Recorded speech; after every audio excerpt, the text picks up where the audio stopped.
Of course, he's in his 90s, and but what a great gift this was for the church. Now, there were other spots that were put out by other denominations too. Sure.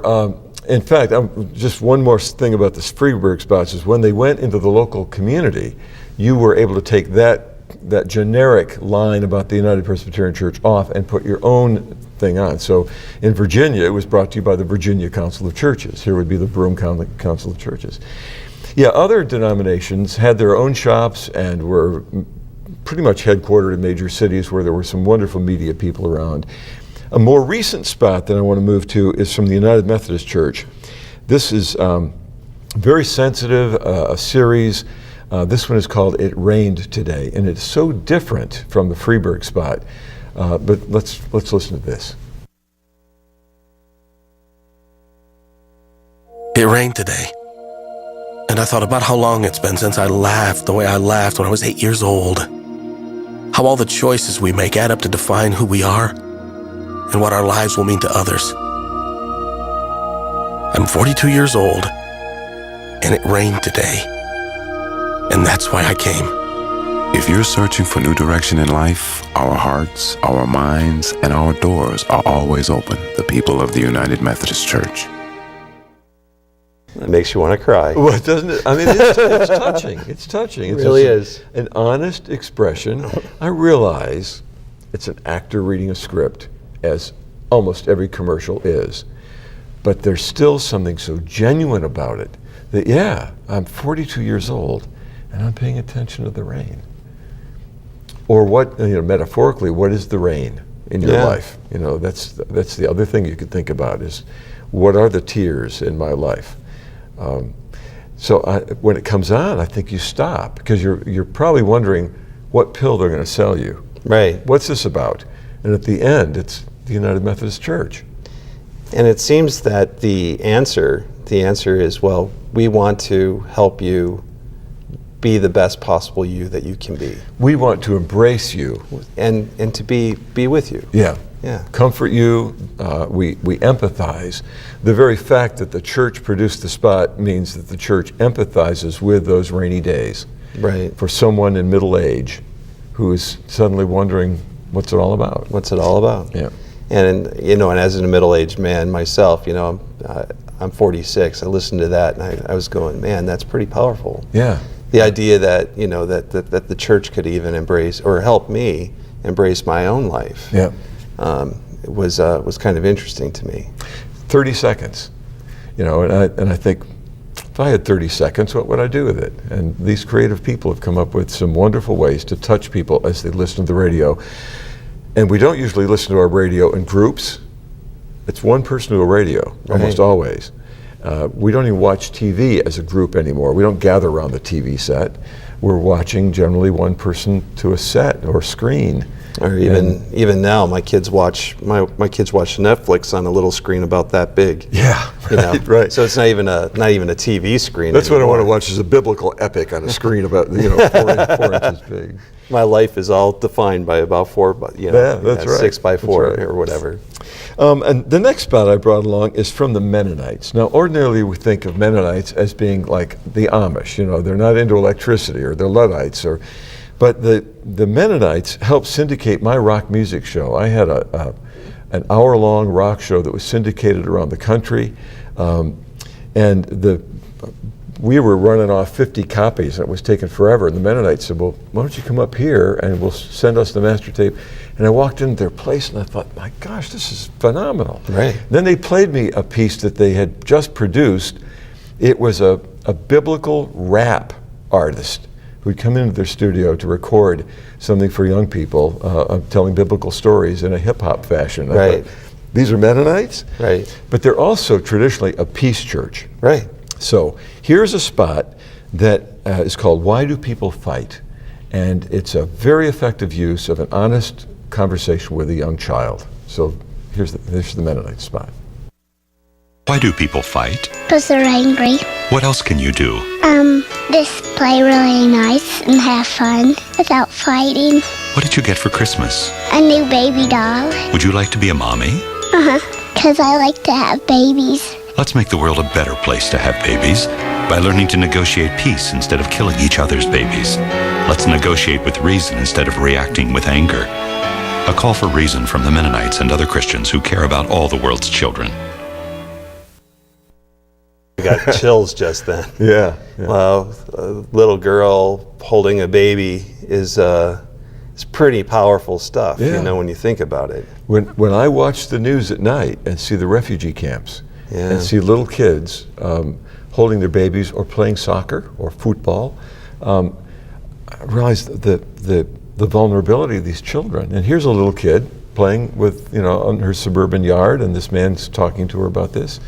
And then there's this real thing about war hurts people, and not just world or global wars, but the violence that takes place within people's families and homes. Well, domestic issues and domestic abuse is one of the number one reasons that police have to go to households. And the most vulnerable people within the family are usually children, and they are victimized in many ways in our culture. So it makes that statement very powerful, doesn't it? It is known as a peace church, and many of our denominations have taken on that.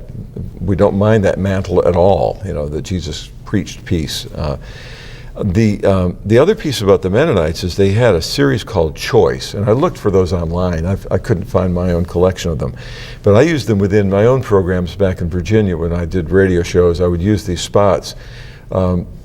They were called Choice, and they talked about domestic violence. They talked about immigration. They talked about migrant farm workers. They talked about the hard issues that within a minute or a minute and a half, and then at the end it was your choice. Right. And, we do have choices. Well, yeah, and we have a choice whether to use violence as an alternative means of of negotiation. Yeah, right. Yep. And what they're saying is that's not necessarily the rational choice. Yes. Here's the effect of that choice on children. Yeah. And if you're going to let girls grow up to be mothers who have babies, you don't necessarily want that kind of a situation around your children, right? And I always think of this as someone just driving the car, listening, that spot comes on, and again, you're wondering, is this going to sell me life insurance? Is it going to sell me a salve? What's the point of this? Then you realize, it's so much deeper than you thought it was going to go. Exactly. You have more spots for us? Yes, I do. This one is called Passages, and what I like about Passages, it was created as a half-hour radio show called Passages. Dennis Benson, who was kind of my media mentor and a media guru, had produced this show and then repackaged it, half hour, but he cut it down to 15 minutes if that's all the radio station had. And if they were going to do that, then may as well cut it into 1.5 minute segments. And then eventually it got down to 60-second spots. So they also, although it began as a Presbyterian show, it quickly involved the Methodists and then became very ecumenically sponsored. So Passages is on still around the country. People get these packages on CD. And this one is heavily edited conversations about current issues. So let's run this Passages spot.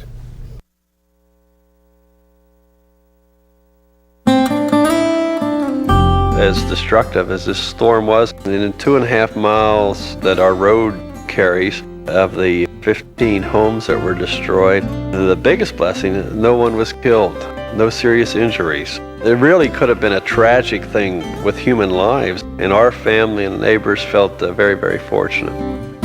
15 farms are destroyed by a tornado. This is Passages, where people offer their stories of hope. I'm Dennis Benson.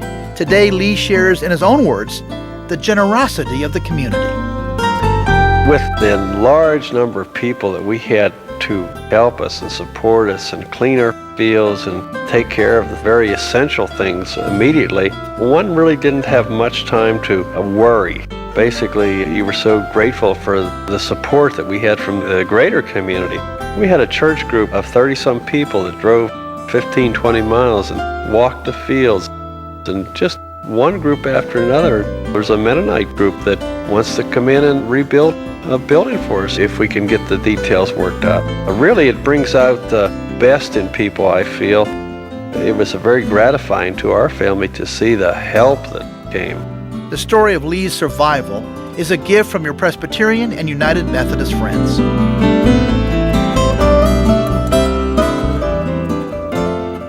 Well, that ad could run right here in our own neighborhood. Yeah, it could. Yeah. Because when the floods hit, it was amazing how many church groups and local congregations all rallied around our community when disasters hit. Yeah. And it's a reminder of our responsibility, our being part of a place and part of a community and part of a church. And I love the fact that the Presbyterians and Methodists did it together and gave credit to the Mennonites. It's wonderful, and that's the way we should be using the airwaves. They belong to the public, and to only talk about my Methodist church or my Presbyterian church or my Lutheran church, if we're going to use the public airwaves and ask for free time, then I think we have to work as ecumenically as we can to have a broad general message, so that as Paul, as we started out talking, is not talking only to that person or on behalf of that one, but is drawing together in one community. And so in a way, we all move and have our being together. Yeah. And it's not just my little part of the world, it's ours. Yep. Yep. Yeah. Well, Jeff, this has been a great show, and I love the fact that we got a chance to really look at how do we communicate the essence of our faith, and how do we do it responsibly and also poignantly. I mean, that's part of the issue, isn't it? There has to be some heart involved in this. Right. The heart of compassion and understanding and our growth from our faith communities. And the challenge is to say, I'd love to say to a youth group, what's the most important thing you want to communicate about your faith? You got 30 seconds. And give them a cell phone and have them produce the video. We'll see what happens. Well, and maybe for our audience, we ought to play that first Freberg spot as we go out. Okay. All right. And let them listen to him again. Great. On his 50th anniversary. Yeah. Yeah.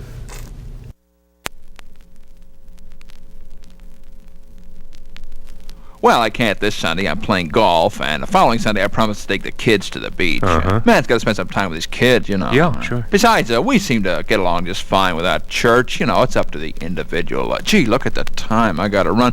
But anyhow, we'll trot along to church one of these days. Well, how about 2 weeks from Sunday? Oh, I never planned that for ahead. 2 weeks. The whole world could blow up by then. That's right. Where'd you get the idea you could make it all by yourself? Doesn't it get a little lonely sometimes out on that limb without him? It's a great